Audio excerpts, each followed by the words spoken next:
Assalamualaikum warahmatullahi wabarakatuh. Saya Nurul Anissa dari kelas 10 IAI 2 MA Persis Tarogong.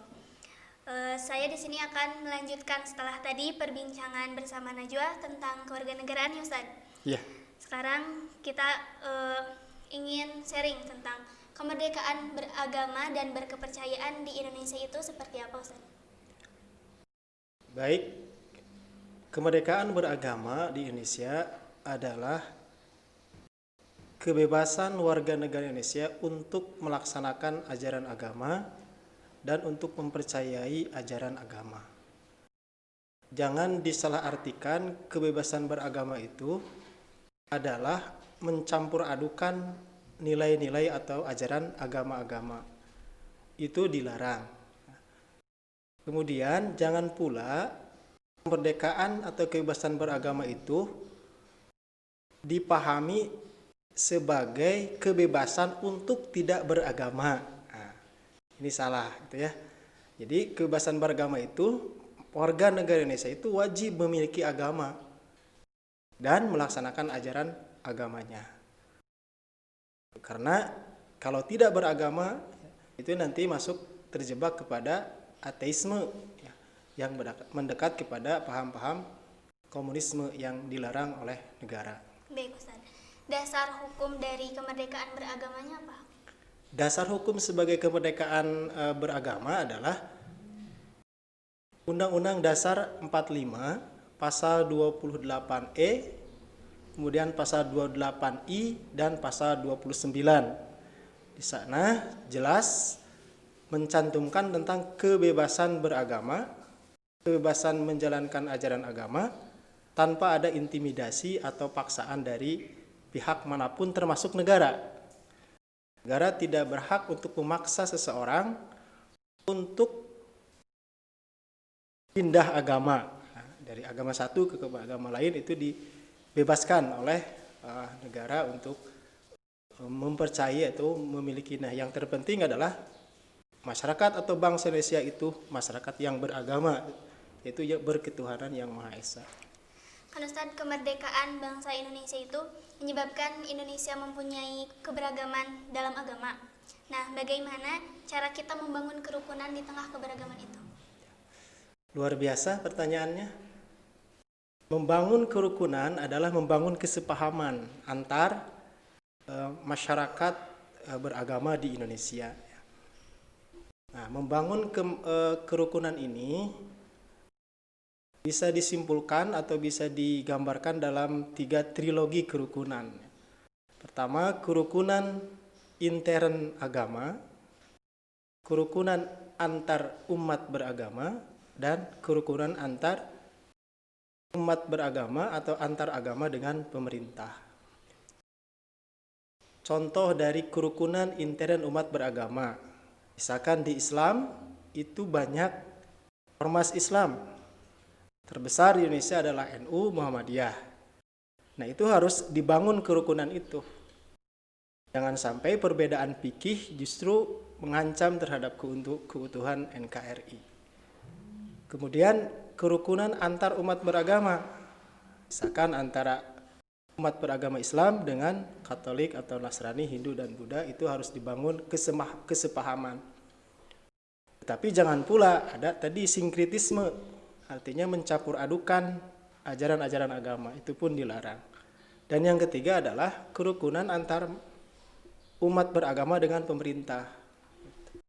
Jadi pemerintah dalam hal ini ikut mengatur kehidupan beragama secara umum. Artinya kan pemerintah menentukan kalau di Islam itu Hari Raya Idul Fitri kan, kemudian Hari Raya Idul Adha, itu berarti ada kerukunan, ada peran pemerintah dengan masyarakat beragama dan beragama Islam di dalam mengatur agar lebih baik, lebih teratur cara beragama di Indonesia. Baik Ustaz. Kan bagi sebagian kecil masyarakat perbedaan terkadang banyak menjadi pemicu adanya kekacauan sehingga stabilitas keamanan negara itu terganggu. Betul. Nah, bagaimana sistem pertahanan dan keamanan negara Indonesia dalam menanggulangi hal tersebut? Sistem pertahanan keamanan negara kita itu tertuang dalam pasal 30 Undang-Undang Dasar 45. Kemudian disinggung pula dalam pasal 27 ayat 3, di mana dalam pasal itu dicantumkan tentang sistem pertahanan kita itu adalah Sishan Kamrata, sistem pertahanan keamanan rakyat semesta. TNI dan Polri sebagai kekuatan utama, kemudian rakyat sebagai kekuatan pendukung. Kekuatan utama adalah TNI dan Polri. Kalau terjadi peperangan, kalau terjadi masalah, maka yang pertama itu adalah TNI dan Polri. Nah, kalau TNI dan Polri sudah tidak ada, tewas semua, gugur semua, maka rakyat nantinya dipersenjatai untuk melawan musuh, ya, melawan kekacauan atau menertibkan kekacauan. Nah, seperti kalau itu. Dari ciri-ciri Sishan Kamratanya itu apa? Nah, ciri-ciri dari sistem pertahanan rakyat semesta pertama adalah kerakyatan. Jadi rakyat dituntut untuk turut serta dalam pertahanan dan keamanan negara. Kemudian kesemestaan artinya seluruh kekuatan negara dipergunakan untuk mempertahankan keamanan negara. Dan kewilayahan. Kewilayahan ini berarti sistem pertahanan nanti yang dikembangkan adalah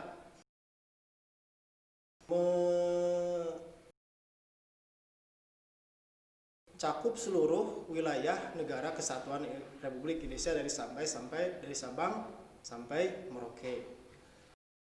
Jadi jangkauan pertahanannya itu dari Sabang sampai Merauke. Nah, ketiga ciri Sishan Kamrata ini harus kita dukung sebagai sebuah sistem pertahanan negara Indonesia dalam rangka menegakkan atau menjaga keutuhan negara kesatuan Republik Indonesia. Oke, Ustaz. Apa hubungannya antara Sishan Kamrata dengan bela negara? Sishan Kamrata dengan bela negara, ya, dua unsur atau dua istilah yang sangat berkaitan.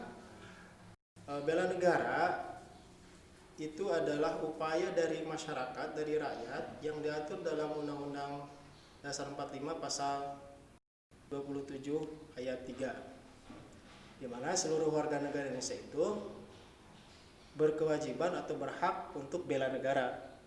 Nah, bela negara bagian dari upaya melaksanakan Sishan Kamrata. Karena kekuatan pendukung adalah rakyat, maka bela negara adalah bentuk dari dukungan tersebut. Seperti itu. Baik, Ustaz. Yang terakhir, Ya. apa bentuk bela negara bagi seorang pelajar? Bela negara bagi seorang pelajar itu dapat dilakukan dengan mempelajari mata pelajaran pendidikan kewarganegaraan. Seperti yang kita perbincangkan kali ini, itu bagian dari bentuk bela negara. Yang lain misalkan kita ikut dalam pendidikan dasar militer, seperti pramuka, PMR, kepanduan, itu bagian dari bentuk bela negara yang dapat dilakukan oleh pelajar atau peserta didik.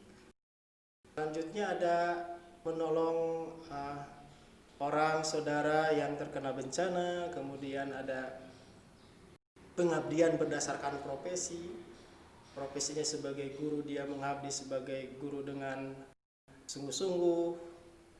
Profesinya sebagai pelajar, dia sungguh-sungguh dalam belajar, itu pun bagian dari membela negara dalam konteks non-perang. Nah, bela negara itu bisa melalui bentuknya perang dan non-perang. Demikian, Nurul. Ya, baik Ustaz. Terima kasih telah menjawab sharing dari saya. Oke teman-teman, demikian perbincangan dari kami. Semoga teman-teman bisa memahami dan semoga bermanfaat. Saya Nurul Anissa dari kelas 10 IAI 2 mengucapkan selamat belajar, tetap menjaga kesehatan, dan tetap semangat. Belajar PPKN bersama membangun bangsa. Assalamualaikum warahmatullahi wabarakatuh.